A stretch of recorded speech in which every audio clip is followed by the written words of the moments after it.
Hello everybody. If you watch this video, I can guarantee you that your chances of scoring an A star, or let's say a better grade, would increase by at least 50%. I've been teaching students for past 5 years, and I know what it takes to sit for an IGCSE exam. And this paper, IGCSE Economics Paper 2, is amongst the most difficult papers of IGCSE at first glance. So if you look at this paper, it's 2 hours and 15 minutes long. Come on, which other paper is 2 hours and 15 minutes long? I cannot think of any other exam that's that long at IGCSE levels. I teach business studies. It's just 1 hour 30 minutes long. Now, in order to maneuver this paper, it's really important that you follow the guidelines that I'm going to give you in this video, and you follow the technique that I am going to explain. Now, it will include time management of the whole paper, and it's also important that you allocate sufficient time to each and every question. We will get into that.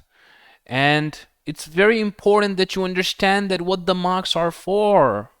Some of my students don't even know. Sometimes they're free marks that are there for you to grab, but you're missing out on the opportunity. And that's the reason why most of you do not score an A star. You can look at the juicy A star. How beautiful it seems. I mean, when you have your paper graded by your examiner or your teacher, and you've got that to show your parents. Isn't it amazing? You have got to do what it takes to score that A star. Now, this paper, it's a structured questions. As far as MCQs are concerned, I've got tons of video on this channel. Just watch them. You will get used to solving those kind of questions, and whenever a similar question is asked in the exam, you will be able to do it quite naturally. Just keep watching all those videos, and you will be fine with paper 1. But paper 2, it requires you to focus, to pay attention to what I'm gonna tell you right now. Now, the paper is 2 hours 15 minutes long. You can look into the instructions. It says there are 2 sections, Section A and Section B. Section A is going to be a case study, right? And after you've read the case study, there will be a few questions that you need to answer. Some of these answers will be in the case study itself. Some of the answers will need your own judgment. You will need to use your own judgment to solve those answers. You might get some help from case study, but you'll still need to use your own judgment and your own knowledge and your own analysis, right? And your own evaluation in order to gain the marks that are available for those particular questions. Section B, you've got to answer 3 questions. If you look into Section B, you will have 4 questions, out of which you must do 3. Now, some students do not make a very wise choice in selecting the question sets. So if you are going to, let's say, you've got question 2, question 3, question 4, question 5. If you select one of these question sets, let's say you go for question 5, then you must do all the 4 parts of it, A, B, C, and D. These are your 4-part questions, and each question set is worth 20 marks, and you would have around half an hour to complete it.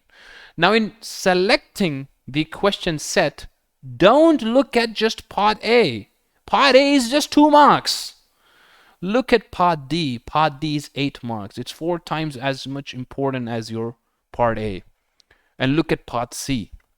If you feel comfortable in part C or part D, right? Part A and B you must know in all circumstances. These are knowledge-based questions, and if you don't know the answers to these questions, then it's really important that you go back to your textbook, open it up, learn all the definitions, learn all the key terms.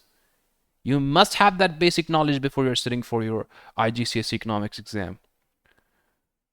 The questions that are asked in the part A are very straightforward, and this is textbook knowledge that you need to apply in your exam. So the question will be very simple. Like it says, identify the reward to labor and reward to land. What's the reward to labor, guys? The reward of labor is wages, and the reward to land is rent. You've got that in textbook. All you got to do is read. That's pretty much it. Or perhaps go through the summary notes. Maybe I can do some video on summary notes that I have prepared for my students, and I can teach them to you as well, so that you can answer these small little questions for 2 marks, right? But then you need something more than that in order to score decent marks in part D of your 4-part questions. Now this is worth 8 marks. Here it gets interesting. Scoring 8 marks requires more effort than scoring 2 marks. It's not that simple. But we'll get into that in a while. Let's get back to the paper structure. So you've got 2 hours, 15 minutes to do this paper. How are you going to allocate your time? So you see, the paper is worth 90 marks. All right? You have got 2 hours, 15 minutes. So it's like 135 minutes. What you can do is, you can spend 45 minutes doing your case study, and you can spend 30 minutes doing each of your 4-part questions in section B. So if you spend like 30, 30, and 30 minutes, this is equal to 90 minutes, and this case study you'll do it in 45 minutes maximum. Don't take more than that. It means that if you take more than that, that means you're borrowing time from the limit that you must allocate to some other question. Your time limit for other questions will get reduced if you spend more than 45 minutes on your case study. It's very important that you keep track of time. If you're a slow writer, or if you get stuck in one of the areas of the paper, then you will be compromising on the other areas of your paper where you might be stronger, you might have better knowledge, or you could write better answers than what you would write if there was a time constraint.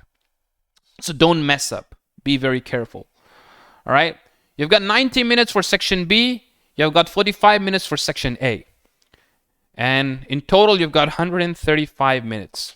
Now, looking at section A, you see initially they're going to ask you simpler questions, like calculate the number of births in Cyprus, identify 2 indicators of living standards, and don't just write the answers on your own. First, primarily, you cannot write the answer on your own because you need data to solve these kind of questions. So please refer to the case study, right? So if it says here, so let's see here, it's 30 marks, right? The case study is for 30 marks. The last 2 questions are worth 6 marks each. So, and this here is worth 5 marks. So you see, the first few questions are going to be easy. Don't waste time. If it says calculate the number of births in Cyprus, calculate it quickly. Just go, look at the data. So it says birth rate per 1,000 is 11, and in 2019 it's 10.2 per 1,000, and population is 1,200,000. So 10.2. Number of births in 2019, well, just apply that rate. 10.2 divided by 1,000 times 1,200,000. You're going to get your answer. This is simple mathematics. You've got the data here. They've told you the population. They've given you the birth rate. Now calculate the number of births. It's simple. That's why they're only going to offer you 1 mark here, because it's a simple question. Identify 2 indicators of living standards. Well, let's look into that. 2 indicators of living standards. Well, you have to read it through, right? The answer will be somewhere here. Living standard indications could be your life expectancy, your number of years of schooling, right? They've given life expectancy here, right? GDP per head, right? And so many other things that you might come across within the case itself, right? I'm not going to read all of that, but yet I've still figured out the answers I've given to you. Life expectancy and GDP per head. So that was your 2-mark question, right? That one was simple as well. State why the global market for grapes was in disequilibrium in 2019. You read the context, you get the answer. It's half of it is comprehension, half of it is your understanding of economics. Like, you should know what disequilibrium means. You should know what living standard means. I mean, you should know what economics is all about. You're here to sit for an IGCSE Economics exam. It's no joke. Come on, you cannot just come in unprepared, right? So these kind of questions you must be able to solve, and for that you need practice. And I'm not gonna solve this. It's not a past paper solution video. It's a tips and techniques video. So I'm going to cover the tips and techniques that will help you score an A star. All right, explain 2 reasons why more well-educated workers tend to work past retirement age than less educated. So again here, what I'm going to tell you is that, look, here in question B, it was for 2 marks. You just had to identify 2 indicators. So it was a knowledge-based question. For identifying each indicator, you got 1 mark, right? So you scored 2 out of 2 so you identified the 2 indicators. But in this question D, explain. It says explain. You see the difference? It does not say identify, it says explain. There's a difference between identification and explanation. For each explanation, you get 2 marks. So explain it sufficiently enough, right? So whatever your explanation is, if you elaborate on your points, you get 1 additional mark. So for making up the point, you get 1 mark, and for elaborating your point, you get 1 additional mark. And for mentioning 2 reasons and elaborating on your 2 reasons, you get 4 marks. That's how you solve this question for 4 marks. All right. Analyze how a rise in a country's retirement age is likely to affect its government's budget. Again, you have to know what exactly is meant by the government budget. How would it get impacted if the retirement age increased? Well, I can just give you some points. Come on. Let's say if the retirement age increased, the population, the working population, the size of the country's working population would increase, and the total tax revenue that's collected by the government would increase. It is going to increase the government's budget surpluses or reduce the deficits in case there's a deficit, right? It will have a positive impact on the government's budget if the country retirement age increases. The other reason why it could have a positive impact is because the government will have to spend less on pensions to sustain the lives of the retired individuals. It will have less of a burden of welfare payments because there are less retired people and there's more active population, right? You can put it into your own words. So there's a twofold impact on the government budget. First of all, the people that are now still working and not retired are contributing to the government's treasuries and are contributing to the government's budget by paying tax. So this will increase the tax revenue that's collected by the government and have a positive impact on the government's budgets. Secondly, the government will have to spend less on welfare payments and pension distributions, so the government's spending would reduce, and again this will have a positive or a favorable impact on the government's budget. If you write these 2 points, I'm very sure that you will score 4 marks. This will be sufficient for you to get 4 marks in exams. Analyze the relationship between inflation rates and current account balances. And it's a knowledge-based look, most of the questions in economics they require knowledge and understanding, and you need to have that ability to explain these, right? So it's very important that you know what these concepts are, that you know that what kind of relationships are there when we're talking about the various government's macroeconomic objectives. So if you're talking about inflation rates and current account balances, you need to know that inflation rates directly affects your level of exports. If the inflation rates are high, the level of exports could fall, and this will have a negative impact on your current account balances, right? One impact would be that your exports would fall. The other effect that an inflation rates or increased inflation rates could have on your current account balance is that the consumers in the domestic economy would shift towards imported products, because imported products are coming from countries that have relatively lower rates of inflation, and their prices can appear to be much more competitive in the local or domestic markets. So imports could rise. With imports rising, exports declining, current account balances would be negatively affected. When you come to this part, question F, it's a 5-mark question, right? Do not make this mistake. Do not make this mistake. I've told you everything about inflation rates. I've told you everything about current accounts. I've told you how to secure marks. This will be applied to the questions for which there's no case available. But you see in question F, which is a 5-mark question. Now be very careful. Be very careful. If you don't listen to this, everything that you've studied this far would be irrelevant. For this question, you need to jump into this data here, where it says inflation rate and current account balance as percentage of GDP.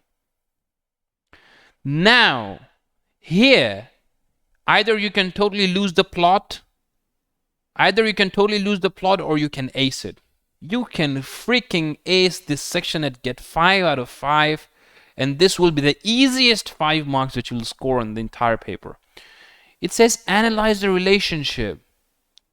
When it says analyze the relationship, what you have to do is you have to just analyze the relationship between inflation rate and current account balance within this figure 1.1. That's it. That's it. So you can say that, so it's the same thing as I explained to you. You will get few marks for that explanation, and then you can secure marks for just interpreting the data that has been given here. So it says that whenever the inflation rates increase, because in this case, Kenya's case, if the inflation rate rises, the current account goes into negative. Because with the higher inflation rate, what happens? With the higher inflation rate, what happens is that, you know, you've got increased imports and decreased exports, because the prices in the domestic economy is expensive, the exports fall, the imports decline, and the current account goes negative. So this is true. This relationship stands true for Kenya, for Mongolia, for Nepal. You can say this stands true, right? When the inflation rate is low, as in this case, the current account is positive. This stands true here as well, right? In the case of Iceland, it is, again, it's not that low, but still it's low, and the current account is still lower than Kenya, Mongolia, and Nepal, and current account isn't positive. So I told you that if inflation rate is high, the current account could go into deficit. If inflation rate is low, then current account would go into a surplus. This is what we discussed, and you have to interpret this data. You can say that Kenya has a higher inflation rate and it has a current account deficit, or current account balance as a percent of GDP is negative, right? Yeah. In the case of Mongolia, the same thing. In the case of Nepal, the same thing, right? And current account balance as a percent of GDP is positive in the case of Slovenia, in the case of Iceland, right? Now, in the case of Cyprus, there is an exception. You can point out this exception. You can say the inflation rate is very low. It's almost zero, yet the current account balance is not positive. It's not, current account balance as percent of GDP is not positive. It's negative here. It's negative 5%, or let's say negative 6%. It's over negative 5%. So just mentioning this and mentioning what these relationships are and what the data is represents that's shown here, you're gonna get marks. Just all you need to do is just be keen when you're looking at the diagram into the case study. Establish a relationship. Explain what happens when inflation rates are high, how it can lead to a negative current account balance, and what's happening in the figure 1.1.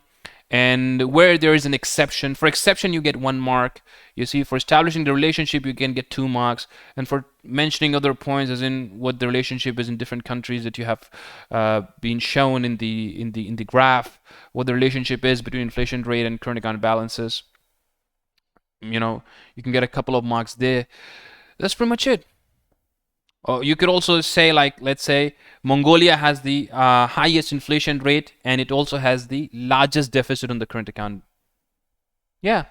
And Slovenia has the second lowest inflation rate, and it has the largest surplus, which is which is in line with the relationship that you've established. But Cyprus is the only exception. It's the odd one out. For mentioning the odd one out, you get 1 mark. For establishing the relationship, you can get 2 marks.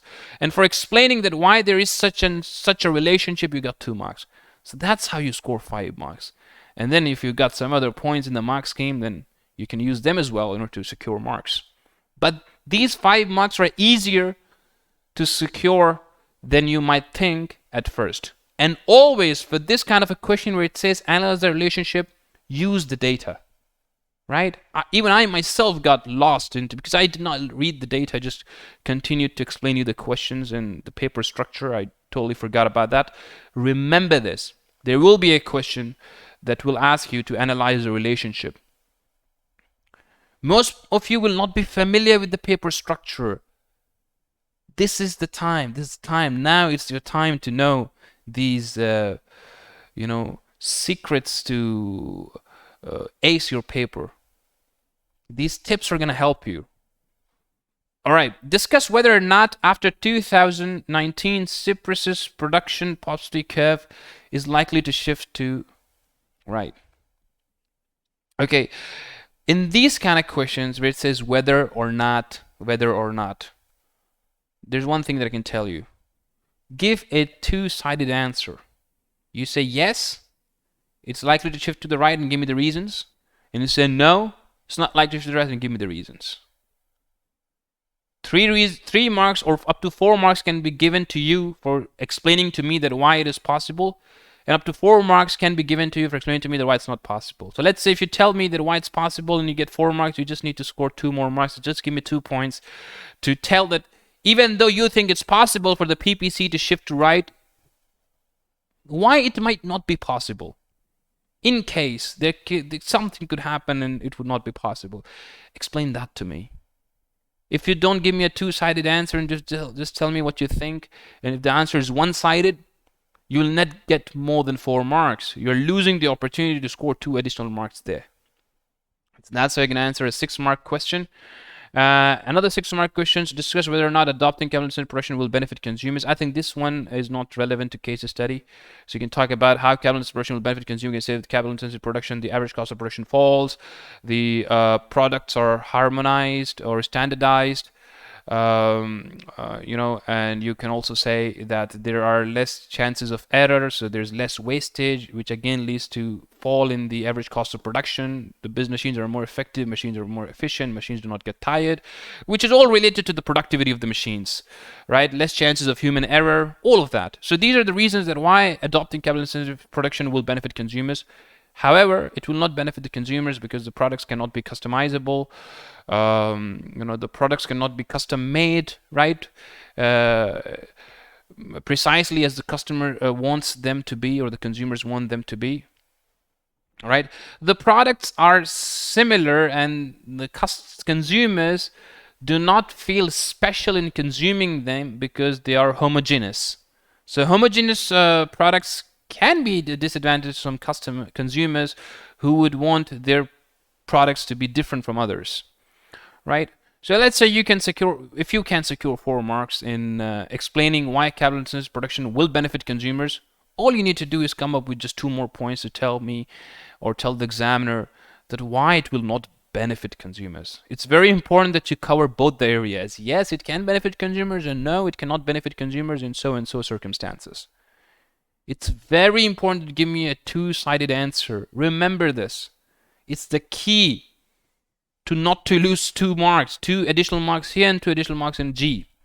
If you don't do that, you're going to at least lose 4 marks in both part G and part H. And it's very easy for a lot of students to lose 2 and 2 marks in both these questions.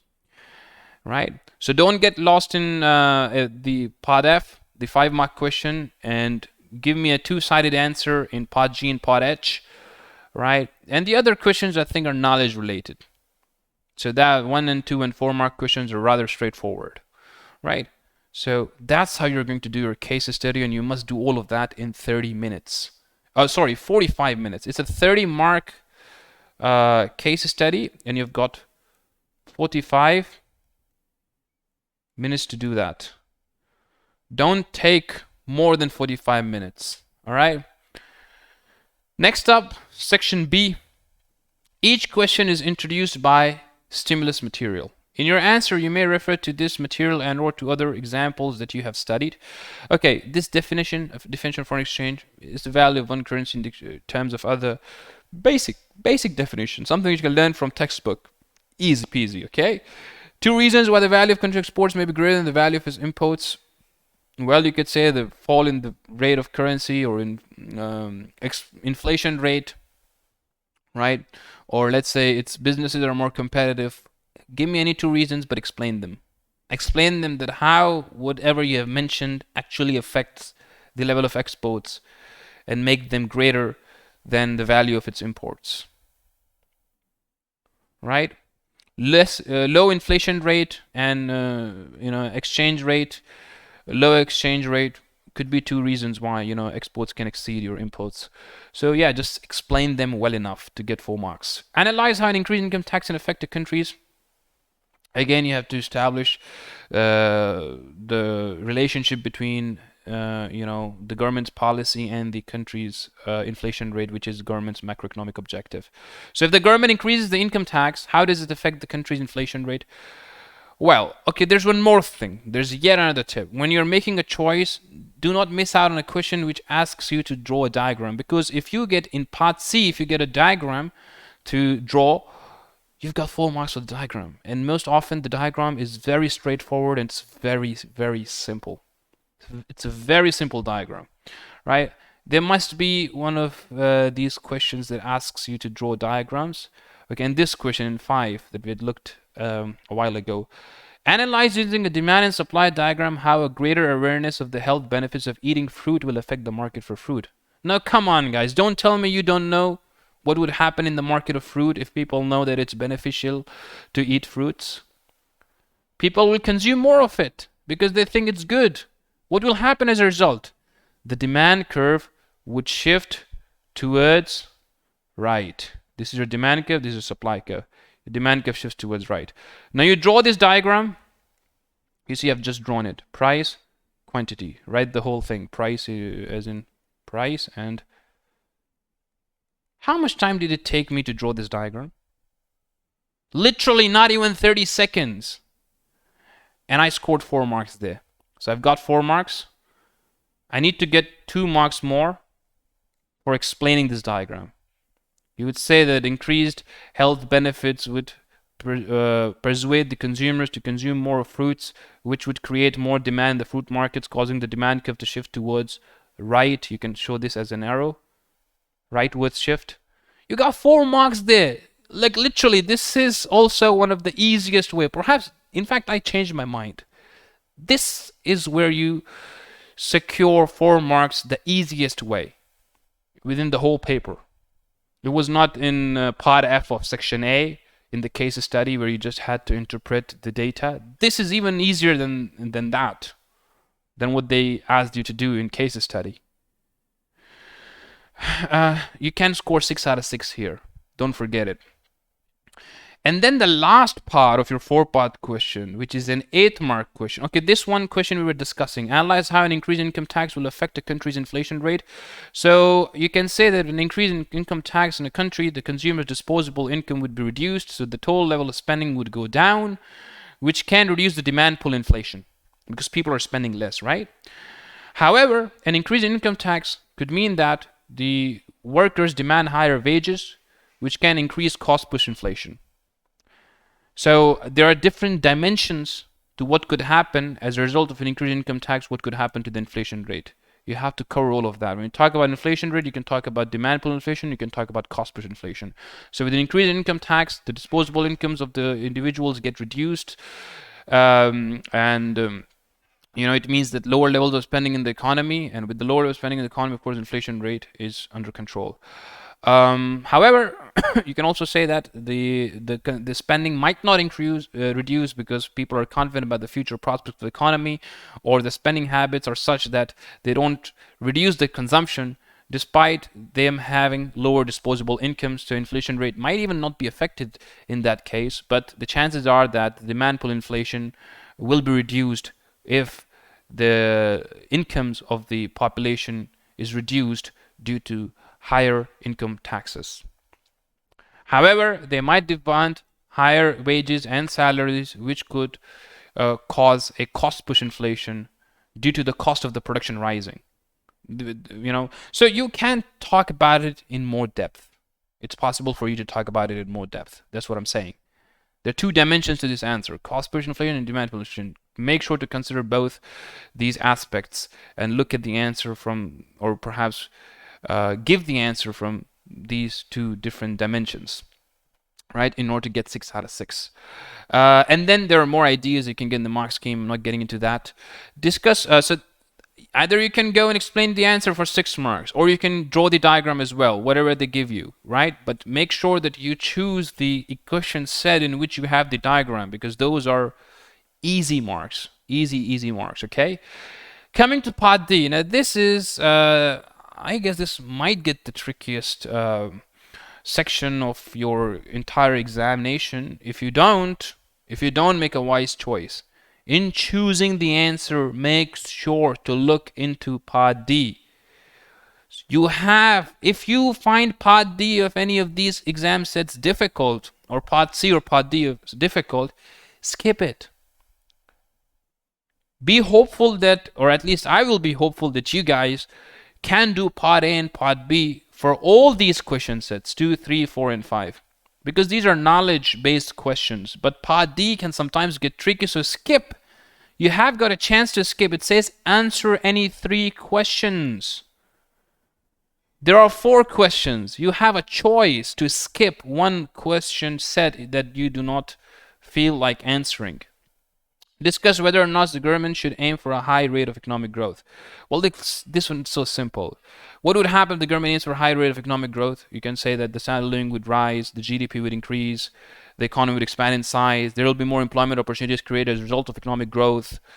You see, the government will achieve majority of its economic objectives simply by aiming for a high rate of economic growth. However, if the economic growth rate is too high, yet there are a few resources, you can say that there will be depletion of some of the resources, some of the natural resources. There can be sustainability problems. There can be a gap, income inequalities.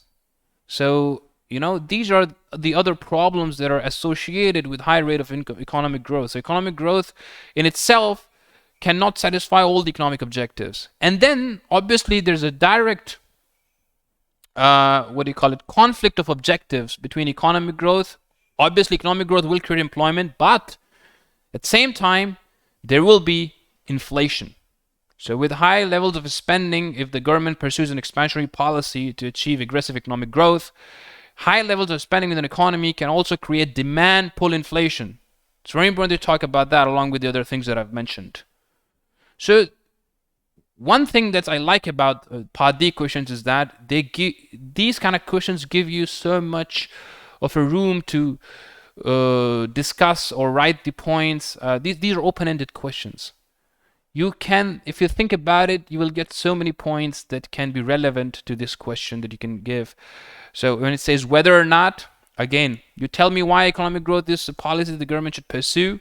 However, what are the problems associated with the very high rates of economic growth? Like I mentioned, inflation, pollution, depletion of stocks, inequalities of income. These are the problems. And what are the reasons why the government should pursue the policy of economic growth? Better standards of living, more goods and services to satisfy the needs and wants, increased employment, and blah, blah, blah. So you can write down the points that come to your mind and secure 8 marks here.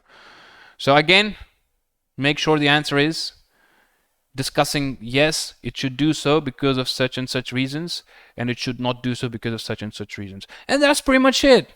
That is pretty much it. The rest depends on you, how well prepared you are for this exam. And if any of these questions in part D you don't understand, just skip the whole set. The whole set. Remember it. Don't skip just one question. You have to do complete sets, or else you will not get marks. Do 3 complete sets, like question 2, 3, and 4, or perhaps you choose to skip 4, just do 2, 3, and 5. You must do 3 questions sets, just to make it clear to you guys.